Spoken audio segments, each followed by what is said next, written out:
Nature Mantra BP sugar thyroid reversal nature మంత్రతో సాధ్యం.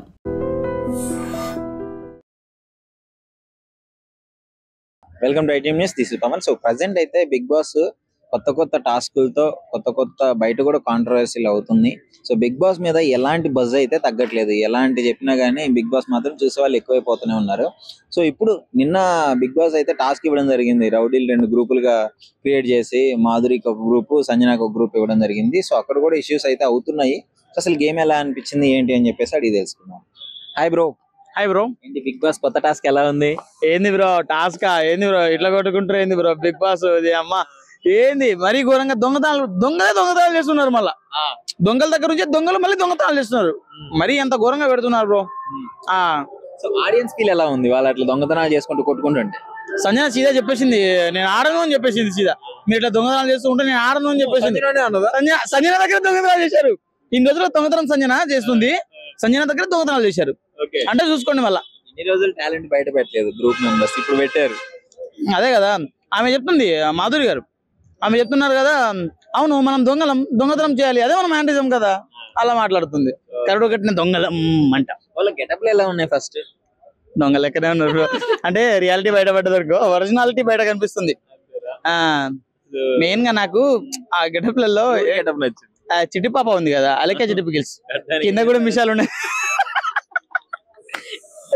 నీకేంది bro గడ్డాలకు కూడా మిషాలు వచ్చేసినాయి అని చెప్పేసి చెప్పినట్టు. ఏమైనా టైమింగే వేరు. ఏమైనా గిడ కూడా వెలేగుంది ఇళ్ళ కొట్టడము.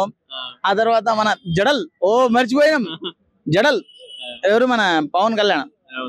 మామూలు కాదు. మన సుమన్ శెట్టి అని అయితే యుగానికి విలన్ లా ఉన్నాడు అని చెప్పేసి చెప్పాడు. అదే చెప్తున్నా కదా, ఒక్కొక్కరు గెటప్ కొంచెం క్రేజీగా ఉంది. ఎవరికి ఒరిజినల్ అనిపించింది వాళ్ళ గెటప్ లో? ఎవరికి ఒరిజినల్ రియాలిటీ అనిపించింది నీకు? నాకైతే ఆ గెటప్ లో కరెక్ట్ గా సెట్ అయింది మాధురి అక్క. అసలు రౌడీ అట్లా కనబడుతుంది చూడు, అసలు మామూలుగా సెట్ అవ్వాలి. ఆ గెటప్ లో కరెక్ట్ గా సెట్ అయిపోయింది అనుకోవాలి. వాళ్ళు అక్కడ కూడా కొట్టుకోవడం, ఫైటింగ్ జరుగుతూనే ఉంది కదా, ఇష్యూస్ అవుతున్నాయి. దాని గురించి ఏమంటావు? తనుజ రామురావుతో వెళ్ళిపోదాం కదా చీ అది ఇది అని చెప్పేసి లేసి వెళ్ళిపోయింది. అదే 2 రోజులు బ్రో, 2 రోజులు ముచ్చట, అదంతా ఏం లేదు. 2 రోజుల ముచ్చట మనోడి మీద కొంచెం నెగిటివిటీ ఉంది లోపల కూడా, దాని వల్ల కొంచెం ప్రాబ్లం ఫేస్ చేస్తున్నారు అంతే. ఇంకోటి ఇమానియల్ ఎందుకని తనుజ మీద ఈ మధ్య కొంచెం కళ్యాణ్కి పాస్ ఇచ్చినాడు కదా, నువ్వు తనుజ నామినేట్ చేస్తా అని చెప్పేసి తనుజని చేయకుండా వేరే వాళ్ళని ఎందుకు చేసావు అని చెప్పేసి గొడవ జరిగింది. సో ఎందుకని తనుజ అయితే తనుజానే నామినేట్ చేద్దామని చెప్పేసి కళ్యాణ్ కూడా వెళ్ళాడు బ్రో. కాకపోతే అక్కడ జరిగింది ఏంటంటే తనుజ నామినేట్ అయింది. నామినేట్ అయిన తర్వాత మళ్ళీ నేను నామినేట్ చేయడం ఎందుకు అని చెప్పేసి ఇంకో పాయింట్ అక్కడ రేజ్ చేశాడు. అంటే తన వేరే పాయింట్ ఉంది మళ్ళీ నామినేట్ చేస్తే ఓకే, కానీ సేమ్ పాయింట్ ఆ అమ్మాయి కూడా మాట్లాడింది, చిట్టి కూడా మాట్లాడింది, కానీ ఆ పాయింట్ లో గ్రిప్ లేదు. ఇతను మాట్లాడినా డొల్లా, అక్కడ ఏం లేదు. ఇంకొక పర్సన్ నామినేట్ చేసినట్టుంది. కాకపోతే మరి ఇమాన్యుల్ని మోసం చేసినట్టు అనిపిస్తుంది కొంచెం. అది ఓకే, కానీ ఇమాన్యుల్ అంత సీరియస్ అవ్వాల్సినంత అవసరం ఉంది. ఫ్రెండ్, మంచి బాండింగ్ ఉంది ఇద్దరికి అని చెప్పేసి బయట చాలా మంచిగా నడుస్తుంది. అయితే బ్రో ఇప్పుడు సంజన గారిని నామినేట్ చేశాడు, ఆ పాయింట్ నెంబర్ 1. ఎందుకంటే తనుజ నామినేట్ చేస్తా అని చెప్పేసి సంజన గారిని, ఇప్పుడు నీకు 100 రూపాయలు ఇస్తా అని చెప్పేసి 10 రూపాయలు ఇస్తే నువ్వు ఒప్పుకుంటావా? అది కూడా అంతే బ్రో. ఒకరిని నామినేట్ చేస్తా అని చెప్పేసి టికెట్ తీసుకున్న తర్వాత వేరే వాళ్ళని నామినేట్ చేయడం వల్ల అతనికి కోపం వచ్చింది. ఇంకోటి ఏంటంటే ఇప్పుడు కళ్యాణ్ ఉన్నాడు కదా, ఒకవేళ సంజన గారిని కాకుండా వేరే వాళ్ళని నామినేట్ చేసినా కానీ ఈమెను అదే కోపడుతుండే. అంతే అంట అది. మొత్తానికి వీళ్ళిద్దరం అయితే కోల్డ్ వార్ అయింది, డైరెక్ట్ గా నడుస్తుంది. డైరెక్ట్ వార్ నడుస్తుంది బ్రో. ఇక మొత్తం World War 3 అనుకోవాలి ఇప్పుడు. అంతే, 3వ ప్రపంచ యుద్ధం, ప్రభంజనం. సుమన్ శెట్టి దానికి డైరెక్టర్. నాకు తెలియదు, I'm not a God. Voting బట్టి అవుతారనమాట. గేమింగ్ ఎలా ఉంది? బాగుంది. రమ్య పికిల్స్ అందచందాలను బాగా ఆరబోస్తుంది. అందుకే కదా నాగార్జున గారు ఏరికోర్ తీసుకొచ్చారు. అలాగే మాధురి కూడా బాగా ఆడుతుంది, ఫైర్ బ్రాండ్ లాగా అనమాట దువ్వాడ మాధురి. అన్ని బాగా క్వశ్చనింగ్ చేస్తుంది. ఆమెకి ఒక కప్పు కందిపప్పు ఇచ్చి సాంబార్ 16 మందికి పెట్టమన్నారంట మధ్యాహ్నంకి. అలాగే నైట్ కూడా అదేనంట, ఐ మీన్ లంచ్ కి డిన్నర్ కూడా అదేనంట. అప్పుడు ఆమె ఏమంది, ఓకే ఒక బకెట్ వాటర్ పోస్తా అందులో అనింది. అలాగే మిడ్ నైట్ లో గుసగుసలు అవన్నీ వాటి మీద కూడా బాగా క్వశ్చనింగ్ చేస్తుంది. బాగా ఫైర్ బ్రాండ్ లాగా ఆడుతుంది. కాకపోతే నాగార్జున గారు ఎందుకని కొంచెం చల్లనీళ్ళు పోసినట్టు అనిపిస్తుంది. కొంచెం ఇప్పుడు డల్ అయింది.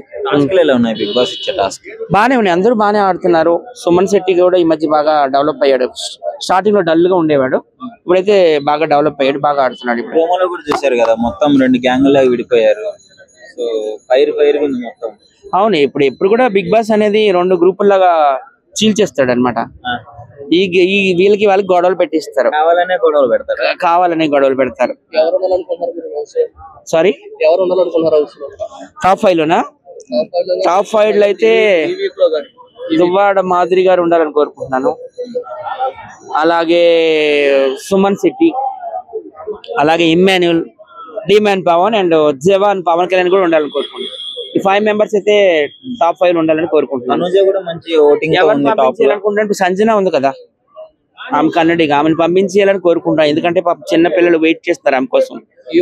3 months 4 months సంజన గారిని పంపించేయాలని నేను అనుకుంటున్నాను. ఎందుకంటే ఆ పిల్లలు ఉన్నారు కదా పాపము, మదర్ కోసం ఎదురు చూస్తున్నారు. మరీ ఒక 3 సంవత్సరాలైనా బాగున్నాను. 3-4 months అబ్బాయిని వదిలేసి వచ్చేసింది. సో ఆమెని చక్కగా ఫ్లైట్ ఎక్కించిస్తే బాగుంటుంది అనిపిస్తుంది. కప్ కోసం కదా, అంత సీన్ లేదు, కప్పు తీసుకెళ్ళినంత. ఈసారి ఖచ్చితంగా తెలుగు వాళ్ళకే రావాలి. లాస్ట్ టైం నేను చాలా బాధపడ్డాను, ఆ నిఖిల్ గౌడకి ఇచ్చారు కన్నడిగాకి. తీసుకొని వచ్చినారు కదా వైల్డ్ కార్డ్ ఎంట్రీలో. అదే కన్నడిగాస్ ఎక్కువ మంది రాజ్యం వెళ్తున్నారు ఇక్కడ. సంజనాని అయితే బయటికి పంపించాలని నేనైతే కోరుకుంటున్నాను. ఓకే, సో వీళ్ళలో ది బెస్ట్ పర్ఫార్మెన్స్ ఎవరు ఇస్తున్నారు ఇప్పుడున్న వాళ్ళలో? ఇప్పుడున్న వాళ్ళైతే ఇమ్మాన్యుల్ పెర్ఫార్మెన్స్ చాలా బాగుంది, జెన్యూన్ గా ఉంది. అలాగే దువ్వాడ మాధురి కూడా ఒక ఫైర్ బ్రాండ్ లా బాగానే చేస్తుంది. అలాగే మన అందరి హృదయాలను గెలుచుకున్నాడు మన సుమన్ శెట్టి. ఓటింగ్ పరంగా ఆయన టాప్ ప్లేస్ ఉన్నాడు. మన లాంటి వాళ్ళందరూ ఎక్కువ ఓట్లు ఆయనకే వేస్తున్నాము. అలాగే జవాన్ కూడా బాగానే ఆడుతున్నాడు. పవన్ కళ్యాణ్ స్టార్టింగ్ లో రొమాన్స్ అలా ఉన్నాడు, కానీ ఇప్పుడు బాగానే ఆడుతున్నాడు. కెప్టెన్ అయ్యాక కొంచెం వాడికి బాధ్యతలు బాగా పెరిగినాయి. అలాగే డిమాన్ పవన్ కూడా బాగానే, ఆయన కన్నింగ్ ఏం చేయడు, ఆయన ఆట ఏదో ఆడుకుంటాడు, మనకెందుకు అన్నట్టు ఉంటాడు. వీళ్ళ 5 పెర్ఫార్మెన్స్ నాకు నచ్చింది. ఏం చెప్తారు? రీతి చౌదరి, డిమాన్ పవన్ ఏం బాండుగు లేవు, తొక్కలేవు, బయటకు వచ్చినాక ఏమి ఉండవు. అదంతా ఒక స్క్రిప్ట్ అంతే. జంటను అట్లా కలుపుతా ఉంటారు అంతే, ఏం ఉండదు అక్కడ. బయటకు వచ్చినాక అసలు ఎవరు పట్టించుకోరు కూడా. అయితే వాళ్ళు ఏడవడం కూడా ఫేక్ అంటారు మొత్తం. కొన్ని ఎమోషన్స్, లేడీస్ ఏడ్చిండు నిజమే. మన దువ్వాడ మాదిరి ఏడ్చింది కదా, అదైతే నిజంగానే ఏడ్చింది. ఆమెకు అట్లా యాక్టింగ్ తెలియదు, నిజంగానే ఆమె ఏడ్చింది. మీ ఫేవరెట్ ఎవరు బిగ్ బాస్ టైప్? నా ఫేవరెట్ 5 ఉన్నారు. ఒకలంటే ఏం చెప్తాను, ఫస్ట్ ప్లేస్ అయితే ఇమ్మాన్యుల్, సుమన్ శెట్టి, దువ్వాడ మాధురి, తర్వాత జై జవాన్ జై కిషన్ అనాలి కదా, అలాగే జవాన్ కోటియల్ మనం, పవన్ కళ్యాణ్ అండ్ డిమాన్ పవన్. వీళ్ళ 5 అంటే నాకు ఇష్టం. సో అంతా బానే ఉంది, కాకపోతే బయట ఈ మధ్య కొంచెం బిగ్ బాస్ మీద బ్యాన్ చేయాలి అని చెప్పేసి జూబ్లీ పోలీస్ స్టేషన్ లో కేసెస్ ఫైల్ అవుతున్నాయి. 2 చేయడం జరిగింది. దాని గురించి ఏమంటారు? అది రాంగ్. అది బ్యాన్ చేస్తే ఎంతో మంది జీవితాలు పోతాయి. ఇప్పుడు అన్నపూర్ణ స్టూడియోలో ఎంతమంది బతుకుతున్నారు? ఆర్టిస్టుల పరంగా చూసుకుంటే 22 మంది కంటెస్టెంట్లు, అంతమంది అవుట్ అయిపోయారు అనుకో, 5-6. వాకే మేరే మ్యాన్లు, లైట్ బాయ్స్, ఎంతో మంది బతుకుతున్నారు కదా, దాన్ని ఎందుకు బ్యాన్ చేయాలి? కాకపోతే కొంచెం అశ్లీలం తగ్గించాలని అనుకుంటున్నాను నేను. ఇప్పుడు లేదులే, ఇంకా అంతగా లేదు, రొమాన్స్ అంతగా లేదు. హిందీ మనం చూసాను ఒక బిగ్ బాస్, హిందీ, మరాఠీ, కన్నడ, అక్కడ చాలా ఘోరంగా ఉన్నాయి రొమాన్స్లు. అండర్వేర్ తోనే వెళ్ళిపోతున్నారు, బెడ్ మీదకి వెళ్ళిపోయి ఇంకా బెడ్షీట్ కప్పుకొని హగ్ చేసుకుంటున్నారు. మనకి అలా లేదులే, కొంచెం మనకి కల్చర్ అది ఉంది కదా, మనకి తెలుగు కల్చర్, తెలుగు నేటివిటీని ఖరాబ్ అవుతుందనే కంప్లైంట్లు ఇస్తున్నారు బయట నుంచి. అది మీరు అనుకుంటున్నారా? షో చూస్తే అది చూసుంటారు, నార్త్ ఇండియాలో జరిగిన బిగ్ బాస్ చూసి కంప్లైంట్ ఇచ్చి ఉంటారు. ఇక్కడ నాగార్జున గారు కొంచెం బాగానే కంట్రోల్ చేస్తున్నారు. ఎందుకు ఒక షో ఎందుకు బ్యాన్ చేయాలి? 10 మంది బతుకుతున్నారు కదా, ఇప్పుడు మీరు కూడా బతుకుతున్నారు కదా, మేము కూడా బతుకుతున్నాం కదా, అందరం బతుకుతున్నాం. అట్లాంటప్పుడు ఎందుకు ఆ షోని బ్యాన్ చేయాలి? 10 మంది బతికే షో, దాని కింద ఎంతమంది ఉన్నారు? 2000 మంది వర్కర్స్ ఉన్నారంట అక్కడ ఇప్పుడు అన్నపూర్ణ స్టూడియోలో. దీనికోసం వాళ్ళందరూ బతుకుతున్నారు కదండి, దాన్ని ఎందుకు బ్యాన్ చేయాలి? కాకపోతే కొంచెం రొమాంటిక్ అది కొంచెం తగ్గించుకుంటే మంచిదని చెప్తే మంచిది. నాగార్జున గారు హోస్టింగ్ ఏమైనా చేంజ్ అయిందా? ఫైర్ బ్రాండ్ మారిపోయారు, ఆయన కూడా మారాలి కొంతమంది. ఎప్పుడు నాగార్జున గారు అంటే కాకుండా చిరంజీవి గారు రావాలి, బాలయ్య గారు రావాలి. బాలయ్య గారు వస్తే ఎలా ఉంటది? సూపర్ ఉంటది. ఆయన యాంకరింగ్ మీకు తెలుసు కదా, మన అన్స్టాపబుల్ చేస్తారు కదా, ఇండియాలోనే టాప్ రేటింగ్ వెళ్ళిపోయింది ఆహా. సో ఆయన వస్తే మాత్రం రేటింగ్ మామూలుగా ఉండదు. ఇంకా మరి ఇమానియల్ బాండింగ్ పెట్టుకుంటున్నాడు, తనుజాని బాండింగ్ పెట్టుకొని బర్నీని బయటికి పంపించారని చెప్పారు. ఇమానియల్ బాండింగ్ పెట్టుకొని ఆడుతున్నాడు కదా, సంజన అమ్మ అనుకుంటా సంజన అంటే వెళ్తున్నాడు. సో మరి అది ఇమానియల్ కూడా బాండింగ్ పెట్టుకున్నట్టు కదా, మీరేమంటారు? అదే అండి నాకు చెప్పానంటే, ఇప్పుడు బాండింగ్ అనేది 2 విధాలుగా ఉంటుంది అనమాట. గేమ్ లో చూపించుకోలేదు ఎప్పుడు ఇమానియల్ గానీ సంజన గానీ, ఓకేనా? వీళ్ళు అలా కాదు, గేమ్ లో కూడా చూపించుకున్నారు. సో అందువల్ల వాళ్ళు వేరేగా వెళ్ళిపోయింది బయట, అంతే. అంటే తన గేమ్ వదిలేసి సపోర్ట్ చేయలేదు, ఓకేనా? ఇక్కడ అలా కాదు, బర్నీ గారు తన గేమ్ వదిలేసి సపోర్ట్ చేశాడు, అవతల వాళ్ళని తీసేసి వీళ్ళకి సపోర్ట్ చేశాడు. అది కరెక్ట్ కాదు. ఇప్పుడు సంజన గారికి హెల్ప్ చేసిన విధానంలో ఇమానియల్ గారు ఏంటంటే, తను ఆడకుండా తను ఉన్నప్పుడు సపోర్ట్ చేశాడు, అది వేరు. బర్నీ గారు అలా కాదు, ఆడుతున్నప్పుడే ఈయన వదిలేసి ఈయన గేమ్ వదిలేసి ఆమె సపోర్ట్ చేశాడు, అది కరెక్ట్ అనిపించలేదు. సో ఆ బాండింగ్ ఈ బాండింగ్ కొంచెం వేరుంది. నాగార్జున గారు వచ్చి వార్నింగ్ ఇచ్చిన తర్వాతనే మాధురి గారు చేంజ్ అనేసి. అవునండి, మాధురి గారు అప్పటి నుంచి సైలెంట్ అయ్యారు. నెక్స్ట్ ఆది గారు కూడా చెప్పారు, అది కూడా తీసుకుంది మైండ్ లోకి. సో కామైంది. నాకు దాని తర్వాత తెలిసింది ఏంటంటే మాధురి గారు అలాంటి వాళ్ళు కాదనిపిస్తుంది. తను అంత ఫైర్ ఏం కాదు, అంటే కోపిస్ట్ వాళ్ళు ఏం కాదు. సో అప్పుడు ఫైర్ గా వచ్చాం కాబట్టి అలా చూపిస్తే బాగుంటుందని చూపించిందేమో కానీ తను అంత కాదనిపిస్తుంది. ఓకే, నిన్న పెట్టిన టాస్క్ లో కూడా మాధురి అలాగే సైలెన్సర్ సంజన వాళ్ళు ఎలా గేమ్ లో ఇన్వాల్వ్ అయ్యారు, ఏంటి వాళ్ళ బాండింగ్ ఎలా అనిపిస్తుంది గేమ్ లో ఇన్వాల్వ్ అయ్యాక? గేమ్ అందరు బాగానే ఆడుతున్నారు. సో ఈ రోజు రిజల్ట్ చూద్దాం. అప్పుడు దాకా నేనే చెప్పాను, గెటప్స్ చాలా బాగున్నాయండి, చాలా వెరైటీగా ఉన్నాయి. ఈ రమ్య పాపం గెటప్ ఏదో పెట్టాలి అనిపించింది, నాకు కామెడీగా బాగా అనిపించింది. అండ్ కళ్యాణ్ కూడా బాగుంది గెటప్. సో గెటప్లు బాగానే ఉన్నాయి. అసలు నాకు సంజన గారిని చూస్తుంటే మన అనసూయ గారిని చూస్తున్నట్టుంది నిజంగా, పుష్పలో. సో అట్లా ఇంకా అయిపోయింది.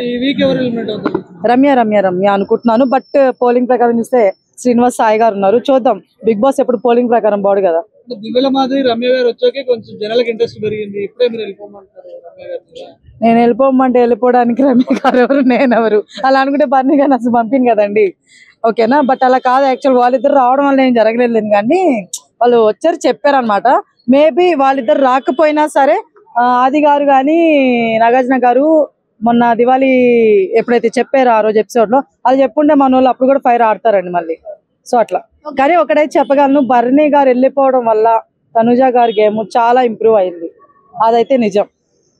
బిగ్ బాస్ 9 చాలా మంది కూడా అన్ఫెయిర్ ఎలిమినేషన్స్ చేస్తున్నారు అని చెప్పేసి అంటున్నారు అనమాట. సో దానికి మీరేం చెప్తారు? నిజం అనిపించిందండి నాకు కూడా. ఎందుకంటే అమ్మాయి శ్రీజ ఉంది కదా, అప్పటి నుంచి నాకు అన్ఫేర్ అనిపించింది. దాని ముందు వరకు కూడా ఓకే, మనం ఎక్స్పెక్ట్ చేసే విధానంగానే వెళ్తుండింది. శ్రీజ నుంచి నాకు అన్ఫేర్ గా అనిపిస్తుంది కొంచెం. సో చూద్దాం, ఈ వీక్ తెలిసిపోద్ది అన్ఫేరా లేకపోతే ఫెయిర్ అనేసి. రమ్య మోక్ష, తనుజ వర్సెస్ ఇమాన్యుయల్, ఈ కంటెంట్ అంతా బాగా నడవాలి, అదే కావాలి. కొట్టుకోవడం కావాలి, తిట్టుకోవడం కావాలి, జుట్లు పీక్కోవడం కావాలి. బిగ్ బాస్ సీజన్ 9 అంతకు మించి నాగార్జున గారు ఫస్ట్ లోనే చెప్పారు, ఇంకా ఉంది, అప్పుడే మొదలైంది, ఇప్పుడే ఇంకా. అంటే ఇప్పుడు తనుజ వర్సెస్ రమ్య మోక్ష అవుతుంది కదా, వాళ్ళిద్దరి పాయింట్ ఎంత వరకు కరెక్ట్ అంటారు? నిజంగానే రెండు చేతులు కలిస్తే చప్పట్లు అని విజిల్ సౌండ్ వేసి ఇలా చెప్పడం కూడా చాలా మంది నెగటివ్ గా చూస్తున్నారు. అప్పుడేమో చిరాకు పడింది, ఇప్పుడే మళ్ళీ చేతులు వేపించుకుంటుంది అని. నెగిటివ్ చేసిన వాళ్ళు నెగిటివ్ చేస్తారు, పాజిటివ్ చూసారు పాజిటివ్ గా చూస్తారు. అది చూసే కళ్ళ బట్టి ఉంటది, మనం మాట్లాడే మాట బట్టి ఉంటది. సో దాని గురించి మనం మాట్లాడటం కూడా వేస్టే. చెయ్యి వేయించుకోవడం ఆమె ఇష్టం, అది ఆమె బాడీ ఆమె ఇష్టం, ఆమె వేయించుకుంది. చూసే వాళ్ళకి మనకేమి, చూడండి, ఆనందపడండి. నీ లవరా, మీ అక్క, నీ చెల్లె కాదు కదా, చూసేవాడు చూడండి, చూడని వాళ్ళు వెళ్ళిపోండి అంతే. హైపర్ ఆది వచ్చి లేడీ విన్నర్ అయ్యే ఛాన్స్ ఉంది అన్న తర్వాత తనుజని అందరినీ టార్గెట్ చేస్తున్నట్టు అనిపిస్తుంది. దాని గురించి మీరు ఏం చెప్తారు? నాకు ఎక్కడ టార్గెట్ చేసినట్టు ఏం కనపడతలేదే. కానీ నిన్న సంజన గారు కూడా మొన్నటి వరకు కళ్యాణ్ తోటి ఇప్పుడు నిఖిల్ తోటి ఉంటున్నాం అని చెప్పారు. అది వాళ్ళ ఇష్టం, ఎవరితో ఉండాలన్నది మనం చెప్పకూడదు. అది మనసు ఎవరు కనిపిస్తా వాళ్ళకి. ఇప్పుడు ఒక లవర్ని నువ్వు జీవితాంతం ఉంచుకోవుగా, అది అంతే, రైట్. ఇంకా అది మన హిస్టరీ ఉంటుంది, పెద్ద హిస్టరీ ఉంటది. నాకైతే భయం కాదు, ఆమె అంటే ఒక ఆపరేషన్. ఆమె గుర్తొచ్చేది ఆమె పేరు ఎత్తితేనే ఒక గొడవ. మాధురి అన్న పేరు ఎక్కడ ఉన్నా సరే అక్కడ ఒక ఆపరేషన్, ఒక గొడవ మొదలయ్యిద్ది. సో ఆమె జోలికి వెళ్తలేదని కాదు, అది ఒక గేమ్. అది ఆమె గురించి ఆమె భయపడుతున్నారా, వీళ్ళు భయపడుతున్నారా లేదు. బిగ్ బాస్ అన్నది ఒక ఫ్యామిలీ లెక్కన చూడాలి కాబట్టి అందరు కలిసిమెలిసి. ఇప్పుడు తగ్గిందిలే, నాగార్జున గారు చెప్పారుగా. సో శ్రీనివాసరావు గారు కూడా లోపలికి వస్తారని టాక్ అయితే వినపడుతుంది. అంటే ఆమె కొంచెం గ్యాప్ వచ్చింది, బాగా దూరం లోపలికి వెళ్ళిపోవటం వల్ల మాట్లాడటం అండర్స్టాండ్ కొంచెం కుదరట్లేదు. సో మాట్లాడటానికి లోపలికి అయితే వస్తున్నట్టు టాక్ అయితే వినపడుతుంది. అదే ఏమని వేసుకుంటారు కామెంట్స్ లో. ఇప్పుడు నాకు అందరూ ఇష్టమే, అందరి కోసమే మాట్లాడుతున్నా, ఒకరి గురించి ఏం మాట్లాడతలేదే. ఇంకా నేనేం చెప్పను, నాకు ఫ్రెండా లేకపోతే చెల్లా చెప్తాను. బానే ఉంది, ఆ అయిపోయి కావాలి జనాలకి. ఎందుకంటే ఆ తిట్టుకోవడం, ఆ కొట్టుకోవడం, ఆ తిట్లు, ఆ గొడవ, ఆ లవ్, అయ్యే కావాలి. టాస్క్ ఎలా ఉంది? ఇప్పుడు కొత్త టాస్క్ ఇచ్చాడు కదా, దొంగల ముఠ. బానే ఉంది, అందరు దొంగలే అందరూ. ఎవరికి సూట్ అయింది? ఒరిజినల్ గెటప్ అందరికి సూట్ అయింది. ఒరిజినల్ గెటప్ ఇచ్చారు నాగార్జున గారు. ఇంకా అంటే స్టార్టింగ్ లో ఆయిషా వచ్చి దుమ్ము లేపింది, ఇప్పుడేమో కనపడట్లేదు ఎక్కువ. అంటే ఫ్యాన్ కరెంట్ పోయింది, అక్కడ కరెంట్ వచ్చాక దుమ్ము పైకి లేచింది. రైట్. ఇంకా ఫేవరెట్ ఎవరు? అందరూ అవుతారు. అందులో ఒకరు ఎంచుకోవడం అంటే బెటర్ ఆప్షన్ నాకు ఇంక ఎవరు కనపడలా. చెత్త బిగ్ బాస్ సీజన్ 9 చెత్త. నాకు అర్థం కాల. ఎన్ని రోజులు ఇమాన్యుయల్ మాస్క్ పెట్టుకుని ఆడారు, ఇప్పుడే తన నిజ స్వరూపం బయటపడింది, తనుజాను నామినేట్ చేయడం నాకు అలా ఏమనిపించలేదు భయ్యా. నీకు నామినేట్ చేయకపోగానే దిగి నువ్వు ఎందుకు చేసావు, నన్ను నమ్మించి మోసం చేసావు, అది అని చెప్పేసి అదే లేదు. ఇప్పుడు బిగ్ బాస్ సీజన్ 9 అంటే అందరికి సపోర్ట్ చేసుకుంటూ వెళ్తాం కదా, ఒకరినొకరు తొక్కుకుంటూ వెళ్ళి కప్పు కొట్టుకోవటమే సీజన్ 9. అంతకు మించి అబ్బా నాగార్జున గారు ఆల్రెడీ చెప్పారు కదా, తొక్కుంటూ చచ్చిపోండి, కప్పు ఎవరికొస్తుందో తెలియదు అన్నట్టే పెట్టారు అది. ఇంకా బర్నీ గారిని టాప్ 5 లో పంపించేశాడు. నెక్స్ట్ తనుజా మీద కూడా ఏదైనా పవర్ అసనాలు వాడాలంటారా? ఎవరి మీద వాడతారు ఏంటన్నది మన చేతిలో లేదు. అప్పుడు మైండ్ లోకి ఎవరు కన్ను పడిందో వాళ్ళేపు వాడేస్తారు అంతే. అదే సీజన్ 9. సుమన్ శెట్టి గారి గురించి ఏం చెప్తారండి? ఈసారి కమెడియన్ విన్ అయ్యే ఛాన్స్ చెప్పలేము. ఆల్రెడీ ప్రోమోల్లో ఫోటోలు అన్ని ట్రోల్ చేసేస్తున్నారు కప్పు ఆయనకే అని, నాగార్జున గారి చేతి ఇచ్చేసినట్టుగా. చెప్పలేం బై లక్, ఎందుకంటే ఆయన కెప్టెన్ కొట్టాడు కాబట్టి ఎక్కడ కూడా దొరకట్లా. స్టెప్ బై స్టెప్ చాలా మంచిగా ఆడుతున్నాడు. మాట్లాడే విధానం గాని ఆయన ఆడే విధానం గాని చాలా మంచిగా ఆడుతున్నాడు. నిజంగా అంత టాలెంట్ పర్సన్ అయితే అనుకోవాలా, చాలా బెటర్ గా ఉన్నాడు ఆయన ఒక్కడు. అంటే ఎందుకు అవుతున్నాడు అంటే మొన్నటి దాకా మెత్తగా ఉన్నాడు అబ్బా, పాము పడుకుంది, ఇప్పుడు లేచింది, పడగిప్పింది. ఇక రాను బొంబాయికి రాను సాంగ్ లాగా అయిపో ఎత్తుకుంటాడు. అది మన చేతిలో లేదు. నాగార్జున గారు ఎలుకలు మెరుకులు పెట్టేస్తున్నాడు, పాములు మెలుకల లాగా. నాకెవరు అర్రే నాకేం శత్రువులు ఉన్నారా ఏంది? నాకెందుకుంటారు? నేను ఎవరు వచ్చినా చూస్తా, ఎవరు వెళ్ళిపోయినా చూస్తా, అంతే. కామన్. నేను ఎవరికి ఓటేయను, నాకేం అవసరం ఓటేయడానికి? నా వాళ్ళు అన్నా కానీ ఓటేసి గెలిపిస్తానని నేను చెప్పలేదే. వాళ్ళు వచ్చి బయటికి ఏమైనా చేస్తారా? పుష్ప తగ్గేదిలే అంటున్నారు, ఇంకేం చేస్తాం బొక్క, ఏం లేదు. ఏదో అంటుండ్రు, అవి మనం మాట్లాడకూడదులే. ఆయన రీజన్ అని నేను అనుకోవట్లేదు. ఆయన టాస్కులు సరిగ్గా కాలేదు, ఉన్న కాంచి రిలేషన్షిప్ లోనే మునిగిపోయాడు. అదొక పెద్ద మైనస్. వచ్చిన వాళ్ళు ఆడియన్స్ అందరూ అదే కంప్లైంట్ చేస్తున్నారు. ఆయన దువ్వాడ గారి రీజన్ అని నేను అనుకోవట్లేదు. అలాగే రమ్య ఉన్నారు కదా, ఆమె ఫిజికల్ గేమ్ పరంగా స్ట్రాంగ్, గేమ్ బాగా ఆడిద్ది, నోరుదోలు ఎక్కువ అనేస్తుంది, మాటలు టంగ్ స్లిప్ అవుతుంది. మాట్లాడే మాటలు ముఖ్యం, ఎట్లా పడితే అలా అనుకోద్దు. వచ్చిన మొదటి రోజు రెండో రోజు కళ్యాణ్ గారిని అన్నది అమ్మాయిలు పిచ్చి నా మీద చేస్తే ఇచ్చి పడేస్తే అది ఇదని, అది కొంచెం హర్టింగ్ అనిపించింది మాకు. అది వీడియోస్ చూపించారు, అప్పుడు మారాలి. తర్వాత నిన్న తనుజా గారిని కూడా అట్లానే, అంటే పర్సనల్ డ్యామేజ్ చేస్తున్నారేమో అని అనిపిస్తుంది. అంటే మేబీ కావాలని అంటున్నారో, ఆమెకి టీనేజ్ మైండ్ సెట్ అర్థం కావట్లేదు అని వస్తున్నారు. ఎవరికి రమ్య ఫిజికల్ అదే గేమ్ పరంగా ఓకే, మైండ్ గేమ్ వచ్చోళ్ళ ఫిజికల్ గేమ్ చూసాం మనం ఆల్రెడీ. బర్నీ గారిని బాగా స్ట్రాంగ్ ఆపడేసింది. ఇంకోటి వేరే గేమ్ లో వచ్చి ఓడిపోయారు. అంటే ఆమె బాక్స్ లో పడుకుంటది కదా, లాక్ తీసేది, అందులో ఓడిపోయారు. అంటే మేబీ ఆమె తప్పలేదు, ఆమె లోపల ఉంది. ఒక గేమ్ లో అయితే బాగా ఫిజికల్ గేమ్ లో స్ట్రాంగ్ ఉంటదని నమ్ముతుంది. వైల్డ్ కార్డ్ ఎంట్రీస్ లో అసలు ఎవరి దగ్గర అంత ఫైర్ అనిపించింది, అట్లా అనిపించింది. వచ్చిన 2 రోజులు ఇల్లు బీగి పందిరేశారు, ఇప్పుడు నార్మల్ గా ఉన్నారు. అంటే ఓల్డ్ కంటెస్టెంట్ లో మళ్ళీ ఫైర్ అవుతున్నారు ఇప్పుడు వచ్చిన వాళ్ళ మీద. తనుజా గారు ఈ 2 రోజుల్లో మామూలు ఫైర్ కాల, అంటే లోపల ఉన్న ఫైర్ మొత్తం బయట చూపించింది. ఇది ఆమె మొదటి నుంచి ఉంటే బాగుండేది. ఆమె ఎమోషనల్ అవటం అవి కరెక్ట్ కాదు. రీతు చౌదరి గేమింగ్ ఎట్లుంది? బాగానే ఆడుతున్నారు కానీ ఆమె కూడా అంతే. రీతు చౌదరి గారు కొంచెం స్ట్రాంగ్ ఉంది, ఆమె ఎందుకో వెళ్ళట్లేదు. బాగానే ఓటింగ్స్ కట్టుకున్నట్టు. నేను 2వ వీక్ లోనూ 3వ వీక్ లోనే వెళ్తానే అనుకున్నా, ఎందుకంటే బయట ఆమెకి నెగిటివిటీ ఉంది. మొదటి నుంచి ఒక 4-5 నెలల నుంచి మీడియాలో గొడవల్లో ఉన్నారు. ఆమె అమౌంట్ విషయంలో కావచ్చు, రిలేషన్షిప్ లో కావచ్చు, వేరే వివాదాల్లో ఉన్నారు. అదే నన్ను సస్పెన్స్, ఎట్లా పడితే అట్లా ఎలిమినేట్ అవుతున్నారు తెలియదు. ఈ వారం నామినేషన్ హౌస్ లో ఎవరు ఉన్నారనుకుంటున్నారు? ఈ వారం ఉన్న నామినేషన్ అయిన వాళ్ళు హౌస్ లో ఎవరు ఉన్నారనుకుంటున్నారు? ఇమో అన్న అయ్యారా? ఇమో అన్న ఉండాలి, తనుజా గారు ఉండాలి, రీతు చౌదరి గారు ఉండాలి, మన పవన్ గారు ఉండాలి. డిమోన్ పవన్. చెప్పండి ఎవరా? నాకు మైండ్ లో ఎవరు ఎలిమినేట్ అవ్వాలని లేదన్నా, వాళ్ళే అవుతారు. వాళ్ళ లోపల నుండి కొట్టుకొని సత్యాన్ని మేము చూస్తాం. మాకు ఎంటర్టైన్మెంట్ వాళ్ళు ఎలాగైనా చాలని మాకు ఎంటర్టైన్మెంట్ ఇస్తే చాలు. ఎంటర్టైన్మెంట్ మీకు ఎంటర్టైన్మెంట్ మరి ఇంకా అక్కడ అదే కనిపిస్తుంది. నేను చూసి ఏం నేర్చుకోవాలా ఆడ? ఆ టాస్కులు గేమ్లు ఆడటం అని చూసుకోవాలా, లేకపోతే వాళ్ళ లవ్ ట్రాక్ నేర్చుకోవాలా, లేకపోతే లోపలికి వెళ్ళి బాండింగ్స్ పెట్టుకోవడం నేర్చుకోవాలి వాళ్ళని చూసి. అంతే కదా, ఏం నేర్చుకోవాలి? ఎంటర్టైన్మెంట్ ఎవరైనా అదే చూస్తారు. ఆ ఎంటర్టైన్మెంట్ లో కూడా లిమిట్స్ ఉంటాయి. ఇలా మాట్లాడాలి, ఇలా గేమ్స్ ఆడాలి, కొంచెం ప్రవర్తన అనేది. అవి మిస్టేక్స్ అయినప్పుడు నాగార్జున గారు చెప్తాం, ఆడియన్ గా మేము కూడా చెప్తాం. నిజంగా ప్రస్తుతం ఉన్నటువంటి సమాజం దేనికి ప్రయారిటీ ఇస్తుంది? ఆర్థిక సంబంధాల చుట్టూ మాత్రమే తిరుగుతుంది. మళ్ళీ ఎన్నికలంగానే చాలా విరక్తి కలుగుతాం. మంచి అనిపిస్తుంది కదా, లేడీస్ కూడా ఛాలెంజింగ్ జాబ్స్ చేసినప్పుడు చాలా బాగుంటది. ట్రాఫిక్ అసిస్టెంట్స్ గా నియమించిన ట్రాన్స్జెండర్స్ అందరితో సాల్యూట్ చేయించుకుంటున్నారు. ఫుడ్ డెలివరీ ఇవ్వటానికి వెళ్ళినటువంటి డెలివరీ బాయ్ అనిల్ పై కళ్ళ ముందు